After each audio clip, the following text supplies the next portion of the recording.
So many people try to avoid the feelings that come with pain, with fear, and uncertainty.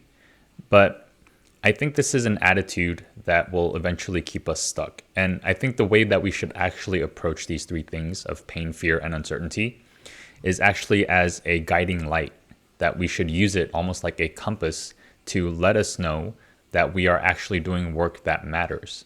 Because many people try to take the approach of let's do work where there is no pain, very little fear, or no uncertainty at all. So they look for things like job security, they look for things like a decent wage, they look for things where they can be comfortable. And what we know from things like going to the gym is that if we keep pushing back the pain that we feel or the negative emotions, let's say, that we feel for a further date, then inevitably we'll have to feel more of that later.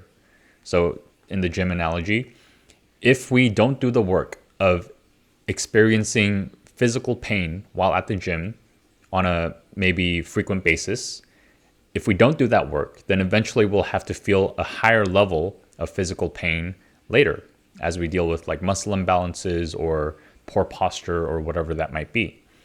And this holds true for fear, for pain, for uncertainty, that if we today avoid these things, then inevitably in the future we'll have to experience more pain, more fear, and more uncertainty.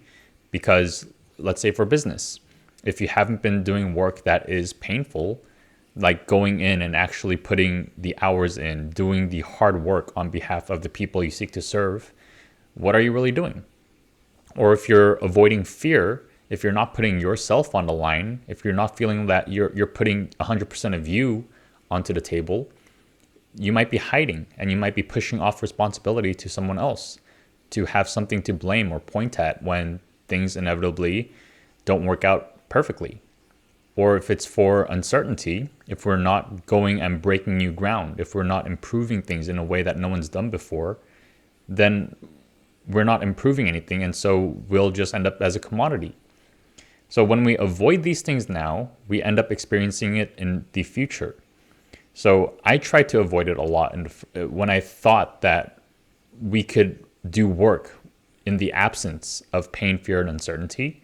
And so I would do things like read books on habits to figure out how I can make it emotionally easy for me to put in 12-hour days, to do work that is meaningful and vulnerable for the creator. And it never went away. And when we realize that it's not about removing these things, it's about working with the pain, with the fear, and with uncertainty, that we can start making forward motion, because we can start to work on the things that elicit those things. Because it's a great indicator that the work we're actually doing is meaningful. If we just show up and we just do work that we're comfortable with, that is easy to do for us, that isn't emotional labor for us, then chances are we're not doing actual work that improves things. All right. So are we avoiding the feelings of pain? Are we avoiding putting in the actual work? Are we avoiding doing things that are difficult?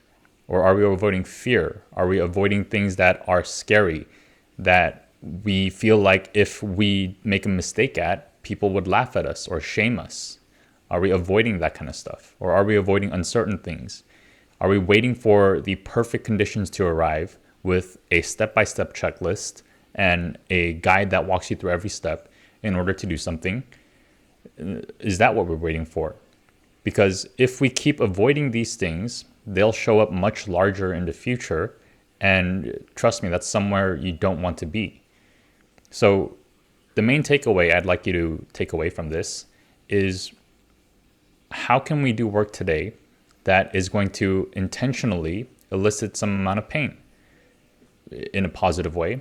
And in the same lens, like fear and uncertainty, how can we do work that pushes those boundaries internally within us so that we can do work that matters more and creates more progress on behalf of the people we seek to serve? All right. So pain, fear, and uncertainty, These aren't things that need to be avoided. In fact, we need to do the work of leaning into these more, of working with these, of being comfortable in the presence of these feelings, and being more secure, knowing that these emotions are actually an indicator that we're working on very meaningful stuff. All right, that's it for today's video. Thanks for watching, and I'll see you guys in the next one.